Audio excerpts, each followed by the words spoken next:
Hi, I'm Alexandria Dauley, interior designer at Dauley Design and co-founder of United in Design. Come and have a look around my house. Let's go and have a chat. So here we are in the kitchen, the heart of the home. This is an open plan space. We extended 4 meters out from the back of the original house to create this open plan kitchen, living, diner. Now, it's a very linear kitchen. It is simple, lots of clean lines is what I wanted. I wanted loads of clutter-free surfaces, storage, take everything up to the ceiling, otherwise you just inevitably end up putting all manner of things on top of a cupboard if it's not to the ceiling, and so therefore we're maximising the amount of storage we've got in here. We are quite a tall family, so it works for us. If you weren't such a tall family, then I would suggest kind of lowering them down, or maybe kind of getting some sort of step or something like that. But if you can, take it to the ceiling if you want to achieve a seamless look. Now, the other thing in here, we have gone for a kind of a muted grey on the colour. It's a matte finish, didn't want anything too shiny in here. Gone for a glass splashback. And, you know, everything is well proportioned. You know, I've got plenty of space. Like if you're planning a kitchen, make sure your circulation is right. Make sure you can flow and move around the space easily. Things are to hand that you need. The triangle is always important, you know, fridge, cooker, hob, sink, you know, everything needs to be where you can easily reach it.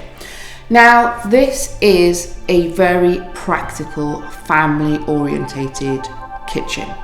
I've got this 3 meter island here. We always eat at this island, all 4 of us together. We actually do breakfast, lunch and dinner here actually. Even though we have a dining table, we all just tend to gravitate towards the island. I suppose it's easy, I can cook and then just like pass it over, or Gareth can do the same. This worktop is a composite worktop. Now, I put stone worktops in people's houses. I would have loved a stone worktop myself. I would have loved an amazingly highly veined marble worktop, but I'm not a tidy cook. That turmeric stained spoon would have absolutely ruined the top of this worktop by now had I gone for a marble. And none of us are particularly tidy. And so therefore I wanted something that was really robust and hard wearing and that could take a lot of sort of family kind of action, and the composite was the way to go for me and my family. It's really important when you're doing a design that you think practically as well as thinking, you know, with your heart. You actually do need to go with your head sometimes as well, and just put a material in that's going to work with the way in which your family lives.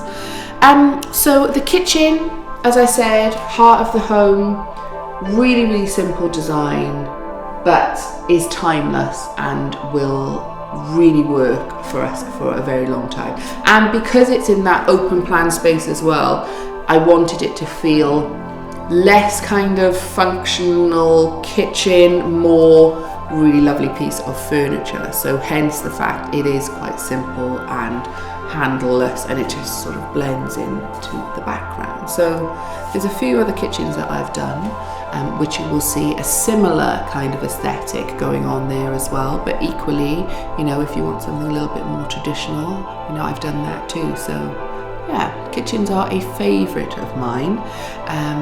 And yeah, they're a really, really fun room. Tricky to do as a designer, you know, lots of things to consider.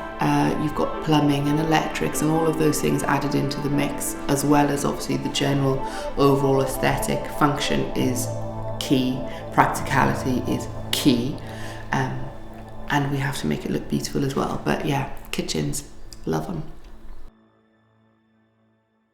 I have always been a person that has had cupboards in my kitchen before this kitchen.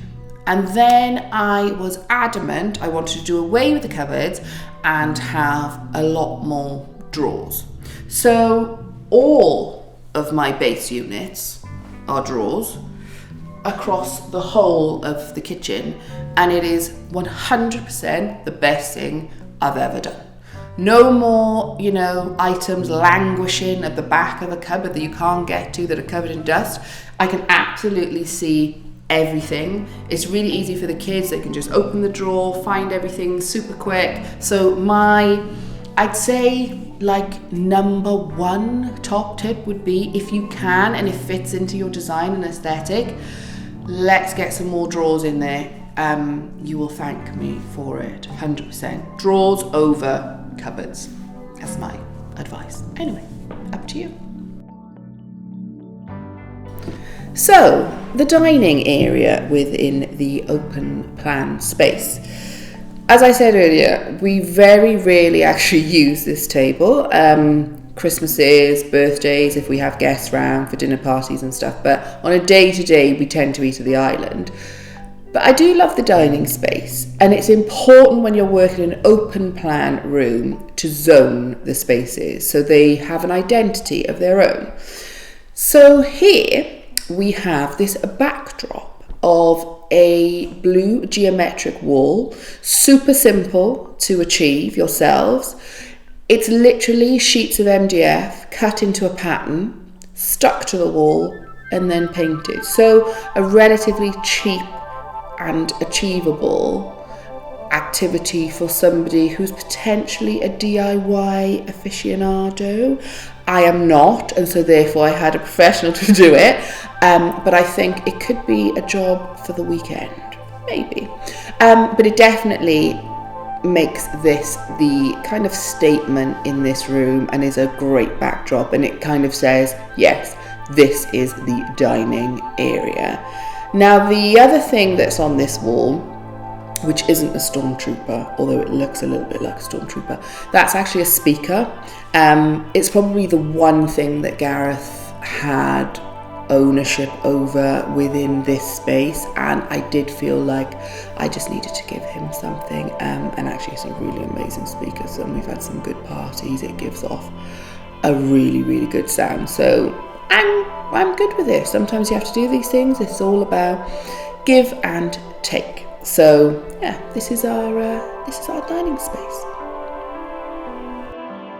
So this is our sitting room in the open plan space, where I would say we spend the majority of our time. Well, certainly me and the girls anyway. Gareth's normally in the front room, but yeah, watching TV, listening to music, doing arts and crafts in here, just generally chatting and catching up on the day. So pretty much all the action kind of takes place in this space and in this room. Now, the nice thing about designing your own home or redesigning a space is that you can plan everything down to the last minute detail, which is why I love my job. And in this particular space, I knew that I had this wall, which was 3.5 meters. So I wanted to basically fill it like wall to wall. It's a sitting area. Didn't need any fuss. It just needed a massive sofa that we could all fit on. So I chose a 3-meter sofa, because then that gave me an extra 50 centimeters on the end for a plug socket with a USB and space for me to have a little side table. Then I've got another double socket at this end, and it's literally right at the end of those sofas because it was planned that way. So nothing was going to be behind anything, so you can access everything really easily. And then here we have this massive bespoke built-in storage unit, which I drew and had made because I wanted there to be storage at low level so the girls could access any toys, any arts and crafts materials, and also put them away. Teach them to put them away. I'm still doing that a little bit, but no, they do put their stuff away at the end of the day, which is great, and they've got no excuse not to because they've got all of this storage here. And then we kind of just got these open shelving around so I can display books and ornaments and vases and family photos and things like that. So it's as much practical because it's storage as it just adds a little bit of detail in essentially what is a white space. There's white walls, white units, so just wanted to have something that kind of just broke that up a little bit as well. But you know, it's a fantastic, really practical area for us to all be in, and it's got some fab lighting design in here as well, so in the night it kind of comes into its own. So yeah, this is our sitting area.